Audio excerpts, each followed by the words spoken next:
A very sweet good morning all of you. How are you? I hope you all are fine. Students last class में हमने क्या देखा था? Adsorption देख रहे थे। और कौन सा एड्सॉर्प्शन देखा था कि कोई भी गैस आपकी कहाँ के एड्सॉर्ब हो रही हो, आपकी सॉलिड सरफेस पे एड्सॉर्ब हो रही हो। आज हम पढ़ेंगे एड्सॉर्प्शन फ्रॉम सॉल्यूशन फेज। ठीक है, तो देखो सारी चीजें वही है जो हमने पहले पढ़ी है। इन सॉल्यूशन फेज में भी जो आपका x बाई एम, अगर इससे रिलेटेड हम कुछ पॉइंट्स देखें तो जो आपका एक्सटेंट ऑफ एड्सॉर्प्शन है, ठीक है, x बाई एम जिससे डिनोट कर रहे थे, वो क्या होता है? डिक्रीज होगा with increase in temperature. Increase in temperature ये चीज हमने पहले वाले में भी देखी थी, जब कोई गैस कहाँ के एड्सॉर्ब हो रही थी? सॉलिड सरफेस पे। ठीक है, सिमिलरली हमने वहां पे क्या देखा था कि जो एक्सटेंट ऑफ एड्सॉर्प्शन क्या होता है? इंक्रीज होता है with increase of surface area. With increase in surface area. यहां पर भी क्या होगा? इंक्रीज होगा सरफेस एरिया। ठीक है, बाकी हमने क्या देखा था उसमें? अगर हमने कंसंट्रेशन बढ़ा दी तो आपका x बाई एम में क्या होगा? भाई सॉल्यूशन आ गया, लिक्विड आ गया, तो किसकी बात करेंगे हम? कंसंट्रेशन की बात करेंगे, प्रेशर की बात नहीं करेंगे। वहां पर जब गैसेस ले रहे थे तो हम किसकी बात कर रहे थे? प्रेशर की बात कर रहे थे। तो यहाँ पे क्या बोलोगे? x बाई एम जो एक्सटेंट ऑफ एड्सॉर्प्शन है इंक्रीज होगा विद इंक्रीज ऑफ कंसंट्रेशन। जैसे जैसे कंसंट्रेशन बढ़ेगी आपका एक्सटेंट ऑफ एड्सॉर्प्शन भी होगा। ठीक है, और वहां पे ये भी बोला था कि जो एक्सटेंट ऑफ एड्सॉर्प्शन है किस पे डिपेंड करता है? Depends on both nature of adsorbate and adsorbent. और यहां पर भी दोनों पे डिपेंड करेगा, एड्सॉर्बेट एंड एड्सॉर्बेंट। ठीक है, ये लगभग सारे पॉइंट्स क्या है? कॉमन है। अब देखो इसमें एक चीज और देखते हैं सॉल्यूशन फेज वाले में भी। जब आप गैसियस फेज दे रहे थे तो आपने जो फ्रेंडलिक एड्सॉर्प्शन आइसोथर्म था, फ्रेंडलिक आइसोथर्म, वहां पर क्या देखा था? x by m. कल की क्लास में हमने क्या देखा? k p की power 1 by m. But solution phase में आपको पता है प्रेशर तो होगा नहीं, क्या होगी? कंसंट्रेशन। तो यहाँ इस फेज के लिए आपका क्या हो जाएगा? x by m is equal to k c की पावर 1 बाई एम। सारी चीजें सेम रहेगी, सिर्फ प्रेशर की जगह क्या आ जाएगा? कंसंट्रेशन आ जाएगा। ठीक है, अब देखो अगर ऐसे सॉल्यूशन फेज का अगर आपको एग्जांपल लेना हो तो आप क्या लोगे? उसमें तो जैसे आपने कोई भी गैस एड्सॉर्ब हो गई, जैसे हाइड्रोजन गैस आपकी कहाँ एड्सॉर्ब हो गई? प्लैटिनम सरफेस पे हो गई, तो आपका किसका हो गया? गैस किस पे एड्सॉर्ब हो गई? सॉलिड। ये आपका जो भी प्लैटिनम सरफेस है सॉलिड, ये जो आज हम पढ़ रहे हैं इसके एग्जांपल्स क्या है वो देखिए। जैसे acetic acid, example acetic acid plus charcoal.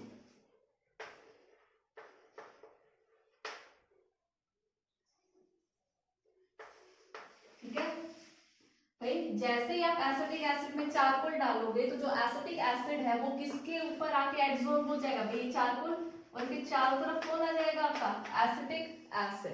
तो ये लिक्विड है। ठीक है, तो ये सॉल्यूशन फेज माना जाएगा एग्जांपल। अगर और एग्जांपल आपको चेक करना हो तो लिटमस सॉल्यूशन में आप क्या डालो? चारकोल डालो। देखो लिटमस किस कलर का होता है? पर्पल कलर का। तो पर्पल कलर के सॉल्यूशन में अगर आपने चारकोल डाला तो जो कलरिंग मटेरियल है जिसकी वजह से पर्पल कलर है, वो चारकोल क्या कर लेगा? अपने ऊपर एब्जॉर्ब कर लेगा उस कलर को। ठीक है, और सॉल्यूशन कैसा हो जाएगा? कलरलेस हो जाएगा। तो ये कुछ एग्जांपल थे किसके?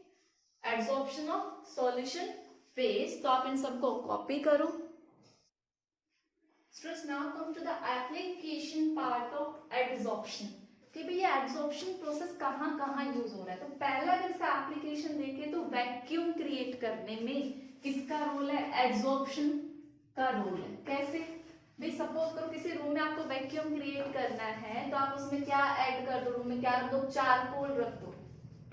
चारकोल ठीक है। चारकोल क्या करेगा, अपने सरफेस पे जितनी भी गैसेस प्रेजेंट थी वो एब्जॉर्ब कर लेगा और आपका क्या हो जाएगा, रूम में कोई भी एयर नहीं बचेगी तो आपका वैक्यूम क्रिएट हो गया। तो वैक्यूम क्रिएट करने के लिए हम चारकोल यूज करते हैं। और कौन से फिनोमिना से वैक्यूम क्रिएट होगा, एब्जॉर्प्शन होगा डिफरेंट गैसेस का, किस पे, चारकोल पे, ठीक है। नेक्स्ट है गैस मास्क में। गैस मास्क में देखो बेसिकली जो पीपल कहाँ काम करते हैं, कोल माइंस वगैरह में काम करते हैं, तो जो मास्क लगाते हैं उस मास्क में क्या होता है, आपका चारकोल होता है, ठीक है। ताकि कोई भी अगर इनहेल मतलब चारकोल, कोई भी डस्ट पार्टिकल कुछ भी आए तो चारकोल अपने सरफेस पे ले ले और आपके रेस्पिरेटरी प्रोसेस में कोई रुकावट ना करे, ठीक है। तो जो मास्क होता है उसमें आपका चारकोल यूज किया जाता है, जो छोटे छोटे पार्टिकल्स आए वो चारकोल अपने सरफेस पर ले ले, लाइक दिस वे, ये चारकोल अपने सरफेस पे ले लिया, ठीक है, और आपको एक फ्रेश एयर अंदर जाए मास्क में से, ठीक है। नेक्स्ट है ह्यूमिडिटी को खत्म करने के लिए। देखो ह्यूमिडिटी मतलब मॉइस्चर एब्जॉर्ब, अब मॉइस्चर एब्जॉर्ब भी होता है, एडजॉर्ब भी होता है, ये चीज मैं आपको बता चुकी हूँ प्रीवियस क्लास में। लेकिन आप यहाँ किसका पढ़ रहे हैं, एडजॉर्प्शन पढ़ रहे हैं। हम क्या पढ़ रहे हैं, एडजॉर्प्शन। तो अपने सरफेस पे मॉइस्चर को कौन एब्जॉर्ब करेगा, आपका एग्जाम्पल देखा था हमने, सिलिका जेल, सिलिका जेल, या फिर और एल्यूमिना बोल सकते हो। एल्यूमिना भी क्या करता है, दोनों ही अपने सरफेस के ऊपर एब्जॉर्ब करते हैं। जबकि अगर मैं एब्जॉर्प्शन की बात करूं, AbSORPTI1 एब्जॉर्प्शन की बात करूं तो जो आपका एनहाइड्रस CaCl2 है वो क्या करता है, मॉइस्चर को एब्जॉर्ब करता है। मींस अगर ये कैल्शियम क्लोराइड के अपने सरफेस पे एज वेल एज अपने अंदर लेकर जाता है, ठीक है। तो ह्यूमिडिटी को कंट्रोल करने के लिए आप एब्जॉर्प्शन का प्रोसेस यूज कर सकते हो, ठीक है। यूज क्या कर सकते हो, होता है, ठीक है। Removal of colouring material, colouring matter, ये एग्जांपल जस्ट मैंने अभी 2-3 मिनट पहले ही बताया आपको। जैसे लिटमस, कोई भी कलर्ड कंपाउंड, आपने कोई भी कलर्ड सॉल्यूशन लिया, ये आपने क्या लिया, कोई भी कलर्ड सॉल्यूशन लिया, ठीक है। अब इसका जो कलर है किसी न किसी मटेरियल की वजह से होगा, ठीक है। अगर आप इसमें चारकोल ऐड कर दोगे तो चारकोल क्या करेगा, अपने सरफेस पे सारा कलर एब्जॉर्ब कर लेगा चारों तरफ और उसको क्या बना देगा, कलरलेस बना देगा। तो जितने भी कलरिंग मटेरियल है उनसे कलर को रिमूव करने के लिए किसका यूज करते हैं हम, चारकोल का। हम आपने क्या डाला, चारकोल। देखो चारकोल का बहुत ज्यादा रोल है, ठीक है। यहाँ पर भी कौन सा फिनोमिना हो रहा है, आपका एब्जॉर्प्शन का फिनोमिना हो रहा है, ठीक है। नेक्स्ट है फ्रोथ फ्लोटेशन प्रोसेस में। अब देखो फ्रोथ फ्लोटेशन प्रोसेस आपने पढ़ा था एक्सट्रैक्शन वाले चैप्टर में, और हमने देखा था कि जो सल्फाइड ओर है, सल्फाइड ओर वो किस पे जाके एब्जॉर्ब होते हैं, भैया आपका ऑयल था, बबल था, फ्रोथ था, फ्रोथ के ऊपर सल्फाइड ओर जाके क्या हो गए थे, एब्जॉर्ब। ये आपका फ्रोथ जो पाइन ऑयल डाल के बनाया था, और ये आपके क्या है, सल्फाइड ओर। वहां पर मैं पूरा एक्सप्लेन कर चुकी, तो वहां पर भी कौन सा प्रोसेस है, एब्जॉर्प्शन का प्रोसेस लग रहा है, ठीक है। तो ये उसकी एप्लीकेशन हो गई। नेक्स्ट क्रोमेटोग्राफी एनालिसिस में भी होता है, सेपरेट करने के लिए मिक्सचर्स को, कि एक सॉल्यूशन में बहुत सारे मिक्सचर्स हैं। आप ये कॉलम लेते हो, ठीक है, क्रोमेटोग्राफिक पेपर, उसके ऊपर एक सॉल्यूशन लगाते हो मिक्सचर का, ठीक है। कुछ टाइम फिर आप सॉल्वेंट की हेल्प से, ये आप एक्सपेरिमेंट करते हो हायर क्लासेस में। तो बेसिकली अगर आपको कोई मिक्सचर दिया जाए तो सेपरेट करने के लिए कि अलग अलग कंपोनेंट अलग अलग जगह इस पेपर पे जाके एब्जॉर्ब हो जाता है, ठीक है। तो यहाँ पर भी फिनोमिना लगता है आपका एब्जॉर्प्शन का। लास्ट बचता है हमारा किसका, हेट्रोजीनियस कैटालिसिस। अब देखो कैटालिसिस आप जानते हो, फॉर एग्जांपल H2 हाइड्रोजनेशन करा रहे हो आप, ठीक है, आपने क्या किया, कोई भी डबल बॉन्ड ले लिया, हमने Cl3 ले लिया, आपने हाइड्रोजन ऐड करा है प्लैटिनम सरफेस पे। ठीक है, प्लैटिनम ये किसकी तरह काम कर रहा था, कैटलिस्ट की तरह काम कर रहा है, बट यहाँ फिनोमिना कौन सा हो रहा है आपका, एडसॉर्प्शन का फिनोमिना हो रहा है। भाई ये प्लैटिनम सरफेस है, यहाँ पे पहले ये जो हाइड्रोजन गैस है ये आके क्या हो गई, एडसॉर्ब हो गई। ऐसे ये एल्कीन यहाँ पे क्या होता है, एडसॉर्ब होता है, फिर ये बॉन्ड टूटते हैं और यहाँ पे हाइड्रोजन ऐड होता है। तो पहले एल्कीन और ये जो हाइड्रोजन है ये क्या करते हैं, प्लैटिनम सरफेस के ऊपर आकर एडसॉर्ब होते हैं। तो यहाँ पे भी कौन सा फिनोमिना है, एडसॉर्प्शन का फिनोमिना है। तो स्टूडेंट्स ये कुछ आपकी एप्लीकेशंस थी। ठीक है, एक चीज और, जो चारकोल है इसका रोल एक रोल और बता देती हूँ मैं। ठीक है, चारकोल क्या करता है जनरली, ये देखो ब्यूटी क्रीम्स में ब्यूटिशियन की रोल भी बड़ा इंपॉर्टेंट रोल है इसका। कैसे, भाई चारकोल का एक मास्क आता है। ठीक है, आपने एड वगैरह में भी देखी होगी, कोई क्रीम वगैरह दिखाते हैं, कहते हैं ये सारा डस्ट पार्टिकल हमारी क्रीम एब्जॉर्ब कर लेती है, आपकी स्किन को अफेक्ट नहीं डालती। तो बेसिकली एक मास्क आता है, वो चारकोल क्या करता है, अगर आपके सरफेस पे कोई डस्ट या कोई भी कार्बन या कुछ डिपॉजिट हो गया है, आपने मास्क लगाया चारकोल का, तो चारकोल क्या कर लेगा, उन चीजों को अपने सरफेस पे एडसॉर्ब कर लेगा और आपकी स्किन से रिमूव कर देगा। तो बेसिकली ये रोल था चारकोल का एक और। तो आप इन सभी पॉइंट्स को जैसे जैसे मैंने एक्सप्लेन किया है वैसे वैसे आप लिखिए। फिर हम मूव करते हैं नेक्स्ट टॉपिक पे। जो नेक्स्ट टॉपिक था एनसीईआरटी के हिसाब से कैटालिसिस था।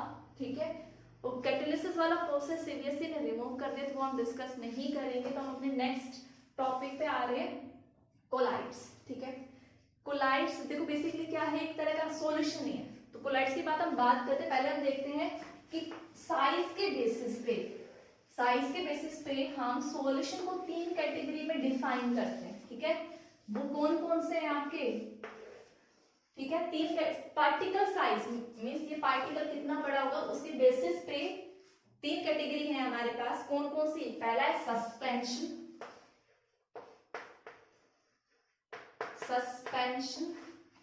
कोलाइड्स, सस्पेंशन सॉल्यूशन कोलाइड्स, और third one is true solution particle size के बेसिस पे। ठीक है, तो ये जो कोलाइड्स है बेसिकली क्या है, आपका सॉल्यूशन ही है, लेकिन साइज क्या होगा, देखो अगर इसकी रेंज की बात करो तो इसकी रेंज होगी डायामीटर, इस पार्टिकल का डायामीटर के बेसिस पे कोलाइड्स जो है उनका साइज कितना होता है, 1 to 1000 नैनोमीटर।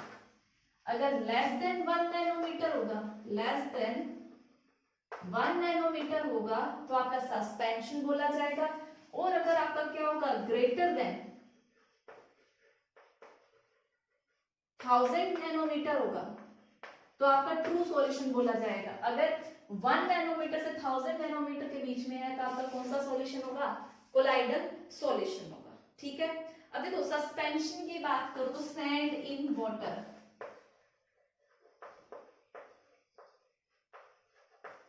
इसका एग्जांपल आपके कोलाइडल सस्पेंशन का एग्जांपल है। ठीक है, कोलाइडल सॉल्यूशन की बात करो तो मिल्क, भाई मिल्क में क्या है, प्रोटीन फैटी एसिड। ठीक है, वाटर के अंदर वो क्या है, सस्पेंशन है मिल्क।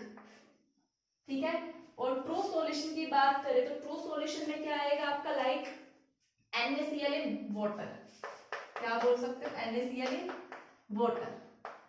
तो देखो तीनों ही क्या है, वाटर में है, मिल्क भी में जो प्रोटीन्स वगैरह हैं, एसिड जो भी है वो वाटर के अंदर है, बट जो ऐड कर रहे हैं उनका साइज क्या है, डिफरेंट है। तो साइज के बेसिस पे हम सॉल्यूशन को 3 कैटेगरी में डिवाइड करते हैं, suspension, colloids and true solution.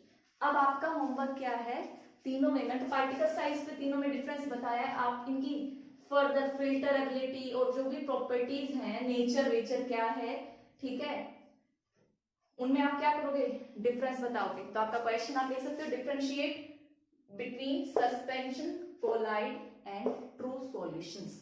ठीक है, अब अगर अब हम क्या डिस्कस करेंगे, हम करेंगे कोलाइड्स।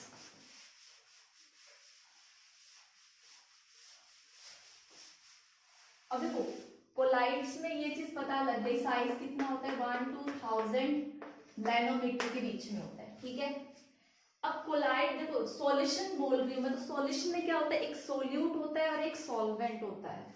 क्या होता है आपका, एक सोल्यूट और एक क्या होता है, सॉल्वेंट। तो आपका क्या बनता है, सॉल्यूशन बनता है, ये आपको पता है, ठीक है। अब देखो कोलाइड्स के केस में सोल्यूट को हम क्या बोलते हैं, डिस्पर्स फेज बोलते हैं। कोलाइड्स में सोल्यूट का नाम देखो, काम वही है, दो चीजों से मिलकर बनेगा, बट सोल्यूट नाम बोलकर कोलाइड्स के केस में हम सोल्यूट्स को क्या बोलते हैं, डिस्पर्स फेज।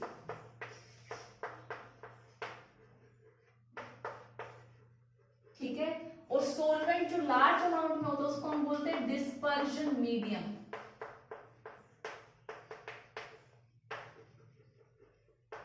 ठीक है। तो बेसिकली ये क्या है, मिक्सचर है किसका, डिस्पर्स फेज का और मीडियम का। और मिक्सचर भी कौन सा है, ये हेट्रोजीनियस मिक्सचर है। देखो दिखने में मिल्क आपको क्या दिखेगा, होमोजीनियस दिखेगा। आप बोलोगे कहीं से भी उठाओ होमोजीनियस है, बट वो होमोजीनियस नहीं है, क्या है, हेट्रोजीनियस है, हेट्रोजीनियस मिक्सचर। ठीक है। तो आप कोलाइडल सॉल्यूशन की डेफिनेशन क्या लिख सकते हो, it is a heterogeneous mixture of dispersed phase and dispersion medium, और जिनके पार्टिकल्स का साइज इस रेंज में आए वो सॉल्यूशन क्या बोला जाएगा आपका, मतलब उस चीज को आप क्या बोलोगे, कोलाइड बोलोगे। तो ये थी आपकी डेफिनेशन ऑफ कोलाइड्स। ठीक है, लिख सकते हो आप, colloids are heterogeneous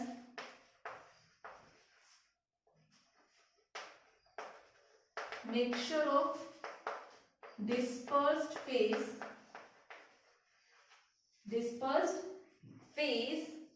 and dispersed medium।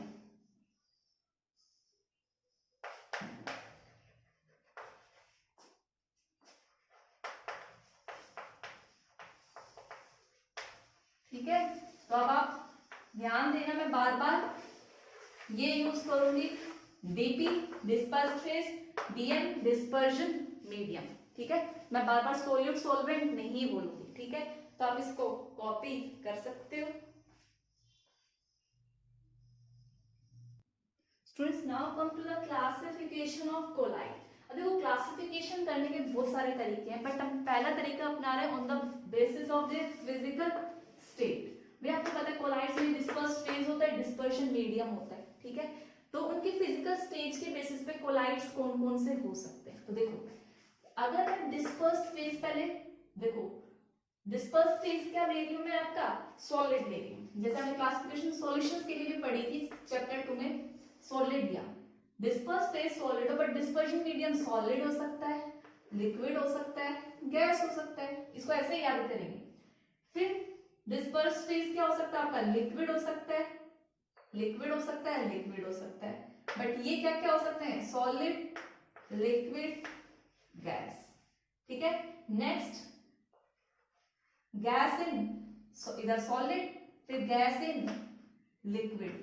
ठीक है, यहां पर हम गैस इन गैस स्टडी नहीं करते हैं।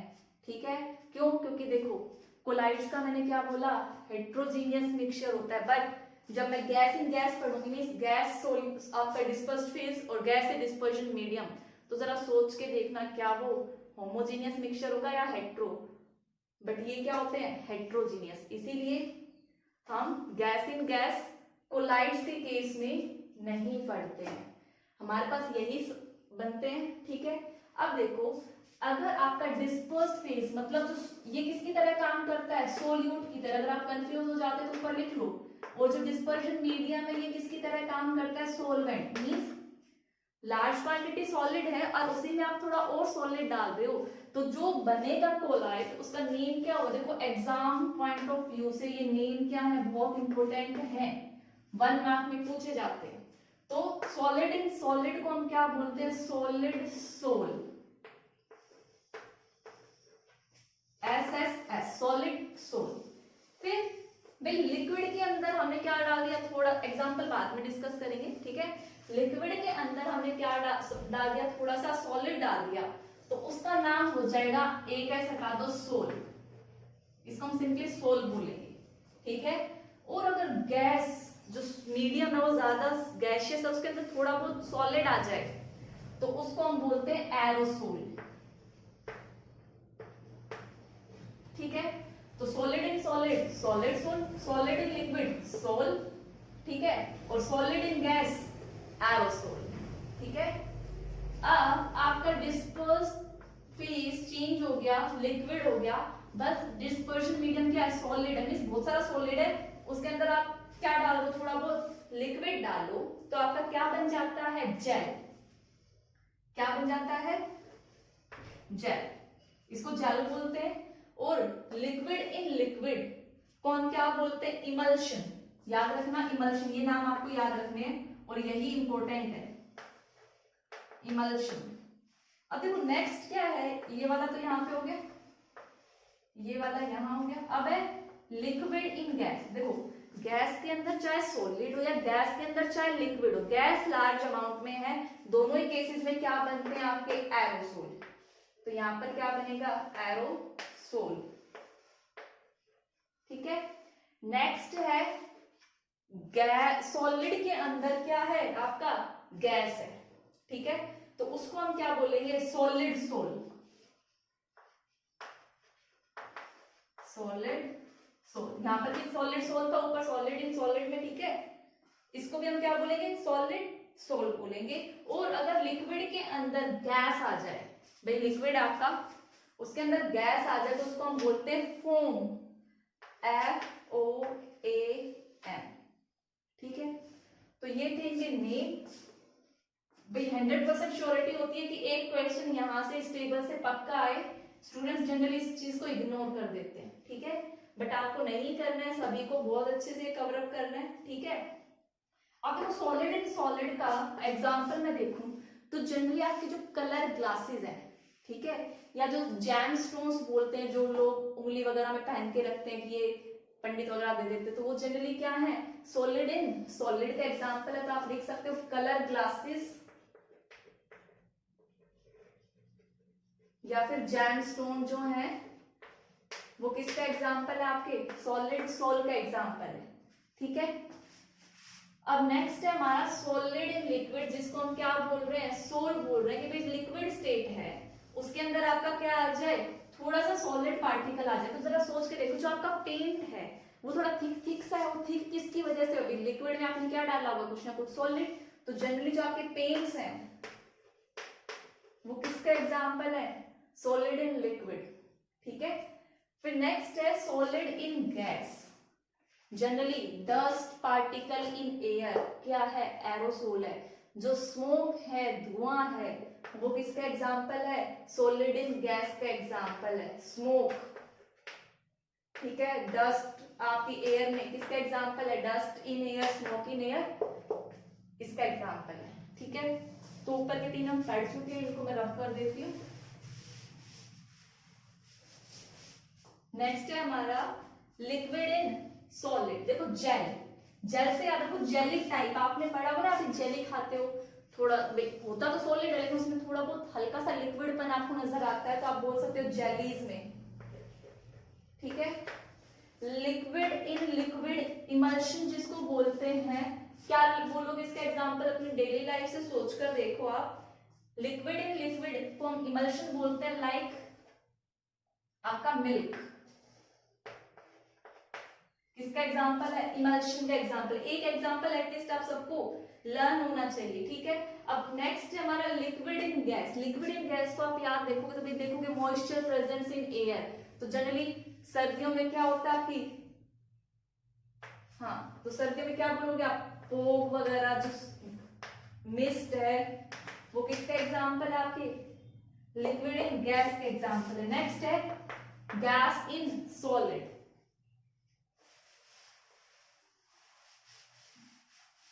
ठीक है। गैस इन सॉलिड का एग्जांपल क्या होगा, भाई सॉलिड है और उसके अंदर गैस आ जाए, तो लाइक प्यूमिक स्टोन, इसका एग्जांपल क्या आएगा, प्यूमिक स्टोन, ठीक है। या फोम रबर भी एग्जांपल है, देखो प्यूमिक स्टोन जो जनरली आप पैर वैर साफ करने के लिए जो मिट्टी का बना होता है वो प्यूमिक स्टोन है, ठीक है। उसमें क्या होते हैं, होल से होते हैं छोटे छोटे छोटे छोटे, तो उनमें क्या चली जाती है आपकी गैस, और उसका सरफेस वो कैसा है, सॉलिड, तो उसको हम क्या बोलते हैं, गैस इन सॉलिड का एग्जांपल प्यूमिक स्टोन बोल सकते हो। या फिर जो फोम वाला रबर है स्पंज टाइप का, उसके अंदर एयर चली जाती है स्पंज में, तो वो किसका होगा, आप फोम रबर भी बोल सकते हो, ठीक है। नेक्स्ट है आपका गैस इन लिक्विड फोम। अब देखो जनरली गैस इन लिक्विड कहाँ होगी, आप फ्रोथ बनाते हुए झाग, झाग में क्या होता है, बबल होता है, ठीक है। उस बबल लिक्विड, वो बबल किसके एग्जांपल होगा आपका, गैस इन लिक्विड का, तो आप बोल सकते हो फ्रोथ। भैया पानी में सपोज करो डिटर्जेंट डाल, फ्रोथ बनती है, फ्रोथ क्या है, लिक्विड के अंदर गैस आ जाती है। नेक्स्ट इसी में आप एग्जांपल बोल सकते हो व्हाइटनिंग क्रीम, केक्स में यूज होती है ये, मतलब जैसे आप मक्खन निकालते हो बट आप इतनी स्पीड से उसके अंदर क्या करा देते हो, एयर पास करा देते हो कि वो जो है आपका, आपने जो मक्खन निकालने के लिए किया वो क्रीम बन जाती है, उस क्रीम में बेस, ठीक है। केक्स के ऊपर ये यूज होती है व्हाइटनिंग क्रीम। तो स्टूडेंट ये कुछ एग्जांपल्स थे, मतलब क्लासिफिकेशन थी, फर्स्ट क्लासिफिकेशन फिजिकल स्टेट के बेसिस पे, तो आप इसको पहले नोट डाउन करो और इनके नेम्स अच्छे से लर्न करो विद एग्जांपल। नेक्स्ट क्लासिफिकेशन है on the basis of their interaction of two phases. Two phases इस कोलाइड में क्या होते हैं, एक डिस्पर्स फेज होता है, एक डिस्पर्शन मीडियम होता है। तो उसके बेसिस पे हम दो कैटेगरी में डिवाइड करते हैं, लायोफिलिक कोलाइड्स और लायोफोबिक कोलाइड्स, ठीक है। अब इनका मतलब समझने के लिए एक छोटी सी बात सुनो मेरी, तो सपोज करो, इनको याद रखने का तरीका बता रही हूँ मैं, ठीक है। भाई दो कपल हैं, ठीक है, दो कपल्स का एग्जांपल दे रही हूँ, ठीक है। ये लड़की ये लड़का, ठीक है, एक कपल ये है जिनके बीच में क्या है, बहुत अच्छी बॉन्डिंग है, ठीक है, एक दूसरे को अच्छे से समझते हैं। एक ये दूसरा कपल है, इसमें भी एक बॉय है एक गर्ल है, ठीक है। ड्राइंग ज्यादा अच्छी नहीं है, ठीक है। तो देखो भाई इनमें क्या है, दोनों के बीच में बहुत अच्छा इंटरेक्शन है। ये एक लड़का और एक लड़की से मैं क्या समझा रही हूँ, इनमें से एक डिस्पर्स्ड आपका फेस है और एक आपका डिस्पर्जन मीडियम है। ऐसे ही यहाँ पर एक डिस्पर्स्ड फेज है और एक डिस्पर्शन मीडियम है। मीन्स अब देखो लड़का लड़के के बीच में बहुत ज्यादा प्यार है, बहुत ज्यादा अंडरस्टैंडिंग है, एक दूसरे को बहुत अच्छे से समझते हैं। मीन्स अगर डिस्पर्स्ड फेज और डिस्पर्स्ड मीडियम के बीच में बहुत अच्छा अट्रैक्शन हो तो वो कौन सा कोलाइड होगा, लायोफिलिक कोलाइड होगा। अब ये दूसरा कपल है, मतलब कपल तो है बट उतनी ज्यादा अच्छी अंडरस्टैंडिंग नहीं है, दोनों के बीच में लड़ाइयां ज्यादा होती है, बट वो फिर भी बस साथ रह रहे हैं, इतना ज्यादा अच्छा बॉन्डिंग नहीं है। मीन्स ऐसे कोलाइड्स जिसके डिस्पर्स्ड फेज और डिस्पर्शन मीडियम में क्या है, ज्यादा प्यार नहीं है, काम चलाऊ सा है, ठीक है, मौका मिले तो ये दोनों अलग अलग भी हो सकते हैं, ठीक है। बट यहाँ पे अलग अलग नहीं होंगे, स्ट्रॉन्ग बॉन्डिंग है, ठीक है। तो आप इसकी डेफिनेशन में क्या लिख सकते हो, लिखना मेरे साथ साथ कि जो lyophilic colloids, in lyophilic colloids there is strong affinity of dispersed phase and dispersion medium, मतलब स्ट्रॉन्ग बॉन्डिंग है। और यहां पर क्या लिखोगे, there is no affinity, there is no affinity for, there is क्या लिखोगे, there is in lyophobic colloid dispersed phase has no affinity for dispersion medium, ठीक है। बट यहाँ पे क्या है, स्ट्रॉन्ग एफिनिटी है, ठीक है। अब ये तो गई डेफिनेशन नंबर 1 जो आपने लिख ली होगी, ठीक है। सेकेंड पॉइंट ऑफ डिफरेंस कि ये इजीली सेपरेट नहीं, देखो भाई इन दोनों के बीच में दूरियां हैं, ठीक है, मतलब साथ हैं बट अंडरस्टैंडिंग नहीं है, तो इन दोनों के झगड़े सॉल्व करने के लिए क्या चाहिए, थर्ड पर्सन की रिक्वायरमेंट होगी। थर्ड पर्सन कोई जो होता है लड़का लड़की वो आए और इनके झगड़े सॉल्व कराए। मींस वो क्या कराएगा, इनको स्टेबलाइज कराएगा, तो उसको हम क्या बोलेंगे, स्टेबलाइजिंग एजेंट, स्टेबलाइजर बोलो उसको, एक एजेंट हमें चाहिए बाहर से। ये क्या है, ये क्या होता है आपके स्टेबल होते हैं, ये क्या है अनस्टेबल है, ठीक है। इनको स्टेबलाइज करने के लिए बाहर से एक और चीज चाहिए जिसको हम स्टेबलाइजिंग एजेंट बोलते हैं, ठीक है।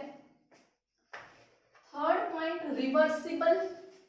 रिवर्सिबिलिटी किसकी कैसी होगी, ये क्या होते हैं आपके रिवर्सिबल, मीन्स ये दोनों अलग हुए, मीन्स डिस्पर्स आपने कोई ऑपरेशन लगाया और जिससे डिस्पर्स फेज अलग हो गया, डिस्पर्स मीडियम अलग हो गया, बट कुछ टाइम बाद ये वापस से क्या आ जाएंगे, पास आ जाएंगे, क्योंकि स्ट्रॉन्ग बॉन्डिंग है।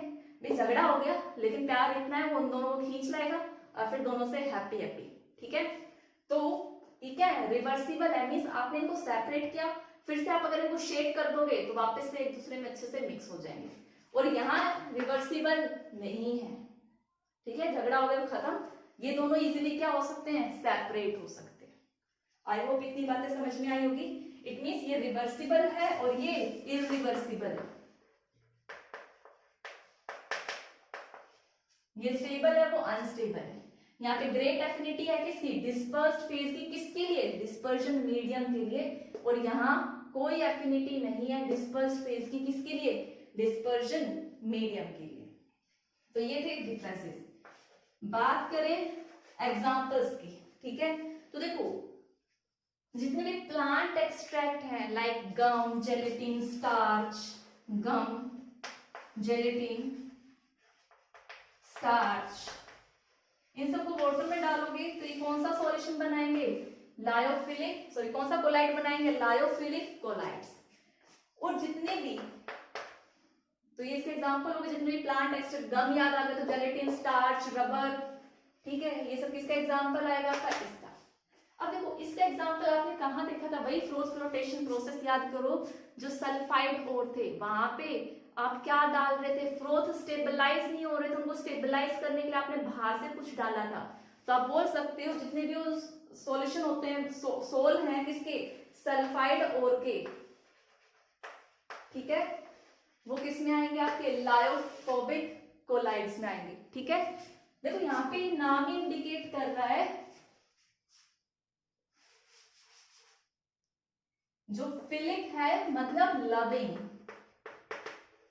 लायो मतलब सॉल्यूशन बोल सकते हो, मींस लविंग सॉल्यूशंस है, और फोबी या मतलब क्या होता है, हेट करना, तो आप यहां से भी याद रख सकते हो, ठीक है।